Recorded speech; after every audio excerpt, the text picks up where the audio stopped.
এখন প্রোগ্রাম ডাকলে মাথার মধ্যে ঢোকে শফিকুল ইসলাম মাসুদের ভোট দরকার। রাখেন আপনার ভোট, রাখেন আপনার ভোট। এটা বলি কেন জানেন? আপনি সিদ্ধান্ত নিয়ে যাবেন অমুক পাল্লায় মারবেন, আপনার হাতটা ওই সময় প্যারালাইজ করে যিনি দিতে পারেন তার নাম কে? আপনার হাতটা এক সিল থেকে আর এক সিলে নিয়ে দিতে পারেন তার নাম কে? আপনি চাইলে শফিকুল ইসলাম মাসুদকে ভোট দিতে পারবেন, এটা আপনি বিশ্বাস করেন, আমি বিশ্বাস করি না। আমি বিশ্বাস করি না। আমি যেটা বিশ্বাস করি না আমি তার প্রতি কেন আস্থা রাখবো? আমি বিশ্বাস করি সেই আল্লাহর প্রতি যে আল্লাহ আপনার হাতটা প্যারালাইজ করে দিতে পারেন। আমি বিশ্বাস করি সেই আল্লাহর প্রতি যে আল্লাহ এক ছিল থেকে আর এক ছিল আপনার হাতটা পরিবর্তন করে দিতে পারেন। ইয়া মুকাল্লিবাল কুলুব সাব্বিত কলবি আলা দীনিক।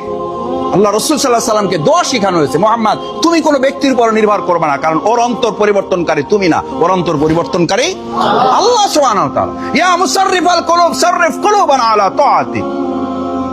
ও সিদ্ধান্ত নিয়ে গেছে একটা, ভিতরে যায় মাইরে আসবে আর একটা, এটার মালিক কে?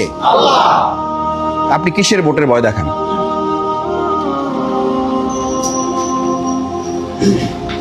হ্যাঁ ভোট লাগবে, এটা সমর্থন, এটা আমানত, এটা আপনার দায়িত্ব। এটা আপনি কোন পাত্রে দেবেন এর জবাবদিহি নজরুল করবেন, আপনি করবেন। রাসেল মাহমুদ করবেন, আপনি করবেন। আপনি করতে হবে।